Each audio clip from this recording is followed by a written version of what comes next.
When you listen to truthers, as they call themselves, or conspiracy theorists, which is another term the world uses to describe them, or simply said, people that question the standard narrative of society. There is nothing wrong with questioning the standard narrative of society, because throughout human history, atrocities and crimes have been committed that were validated and confirmed by the standard narrative of society. Think about Nazi Germany. Nazi Germany was an establishment, and the establishment committed crimes against humanity. Certain things you got away with under Nazi Germany, try to even mention them today and you'll be arrested. Think about what happened in the 18th and early 19th century, slavery, and how they view black people. Express some of those views today, and you may lose your job. So look, the standard narrative of society is not the truth. It's just the social truth. It is what the public endorses. So, because it's something the public endorses, the public is responsible for what goes on.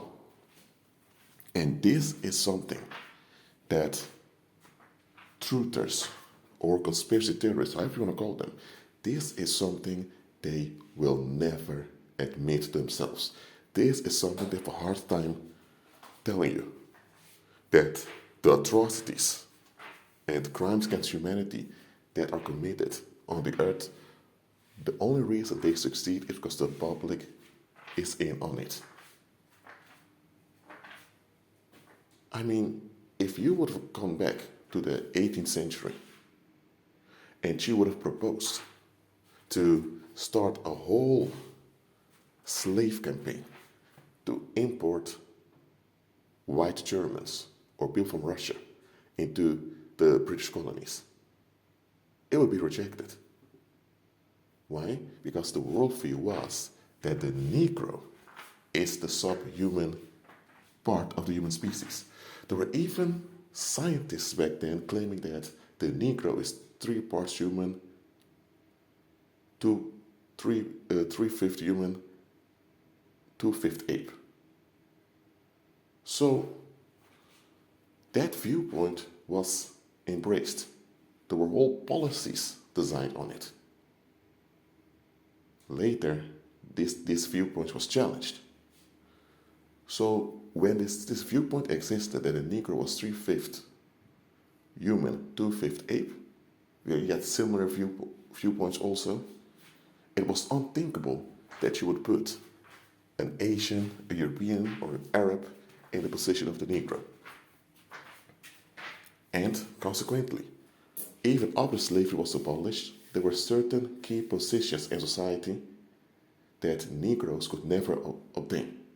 For example, it would have been unthinkable in the 19th century that a black man or someone from direct African ancestry would become president of the United States. But it happened with former President Obama. What I'm saying is that the public will never accept a crime that goes against their own interest. Oh, let me repeat that.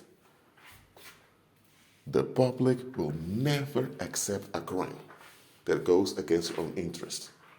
The public will always accept a crime that benefits their relief seeking. The public wants relief, the public wants ease. So they will always give in, and they will always seek to justify or excuse crimes and atrocities that benefit their ease. Because worldlings are not interested in solutions.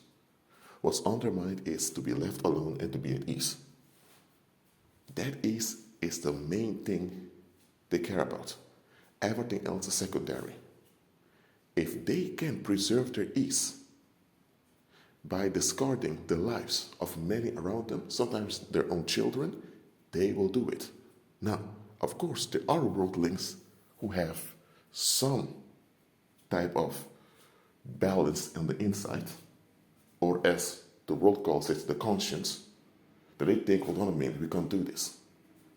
However, history has shown, put enough pressure on the public and then offer them an escape. And they do not care at all what this escape will cost them. And once it becomes obvious that escape is a crime, now they will turn on the leaders saying, oh, we were forced to do this. I was just following orders. This dark tendency to escape and to escalate on defenseless victims is something of the human species that conspiracy theorists and truthers don't want to accept. That's why conspiracy theorists or truthers, they're so focused on institutions. They're so focused on governments. They're so focused on what they call Illuminati bloodlines. They're so focused on the Catholic Church. Now, I'm not saying that those organizations and institutions are never involved in crimes nor in cover-ups. They are. But look at this. Those institutions and organizations, whether they do good or wrong, they can only exist and remain to exist if they validate the social facts that the public was onto. I mean, go to Colombia today and put a Spanish flag on a pole and see what happens.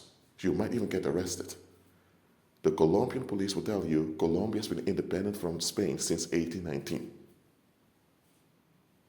Even though they speak the same Spanish language, even though they share a common history with Spain, even though the existence of Colombia is derived from Spanish colonization, today you can't go to Colombia and emphasize Spanish rule. Not going to happen. In 1800, the Spanish flag was a reflection of the social fact that the public agreed on back then in South America. Today, they don't agree with that social fact. That social fact is over. What I'm pointing out here is that the public will always agree with its own relief. So any crime, any atrocity, and any evil that happens can only happen because the public is in on it. I'm not saying that every human being that's part of the population is in on it. No, but the public in general is in on it. So if you want to look for the bad guys, you would have to look for millions of people. So this is, and you can't force millions of people to change their mind. So it will be easier to look for key figures and go off at them. Conspiracy theorists or truths, however you want to call them, they are part of the public themselves. They have relatives who also are into this darkness. They may be part of the darkness unaware to themselves, so they're biased. That's why they will always focus on bankers, politicians, celebrities, or they will focus on financial flows. But why don't they ever address the biggest conspiracy in human history, namely that human beings refuse to admit that they need the guidance of the Heavenly Father? No matter how far you go in human history, you will always find spirituality and its conflict against the Heavenly Father.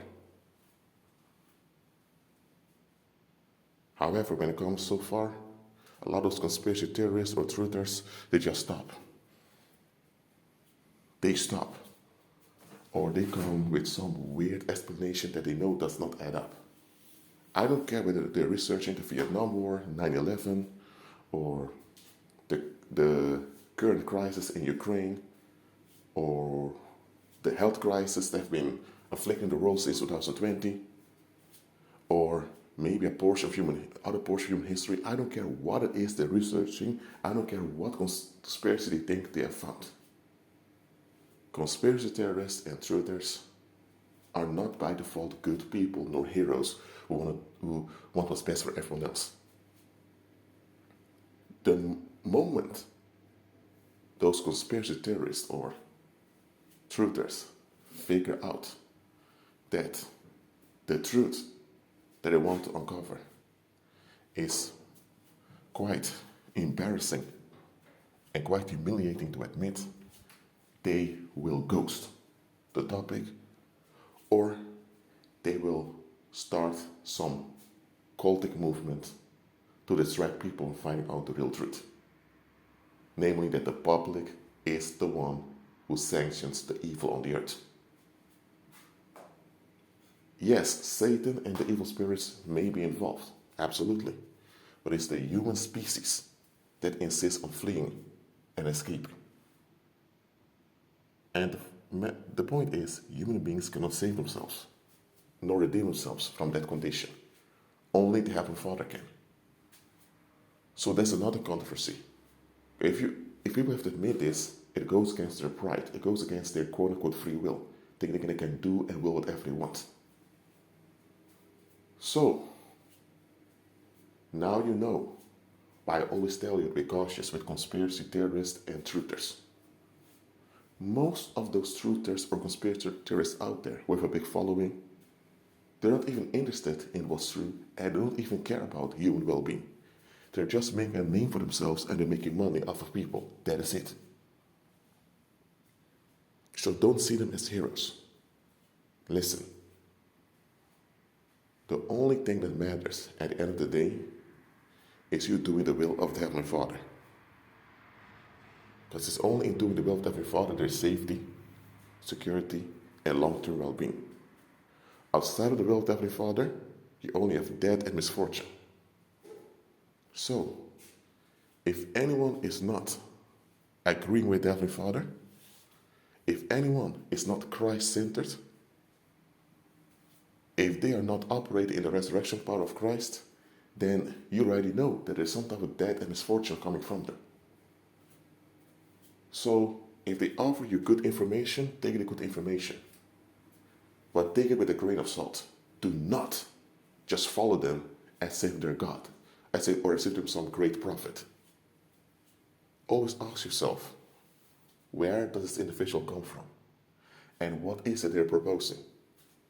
Ask those two questions. Where are they from? So you know their background, and what are they proposing? If you don't ask those two questions, you can be sucked into any cultic movement. And unfortunately, most people out there don't ask those two questions. Where is someone from, and what do they propose? Because if they can't even tell you what they're proposing, then you know there's something's off. So if someone keeps complaining about capitalism, but you find out that they have an alternative, socialism, and they even have criticism on previous socialist programs, that at least have something they propose as something they're willing to work on. But if someone's only complaining about, for example, the woke movement or the cancel culture, but they don't offer an alternative on how to deal with evildoers, with a public function, then you know that they're only there to bitch and complain, and they offer no solutions. So you even listening to them means you're participating in the negativity they're spreading. Ask yourself the questions. Where are they from, and what are they proposing? As simple as that. Ask those two questions from the start. Well, that's it for now. Keep on agreeing with Christ and be at peace.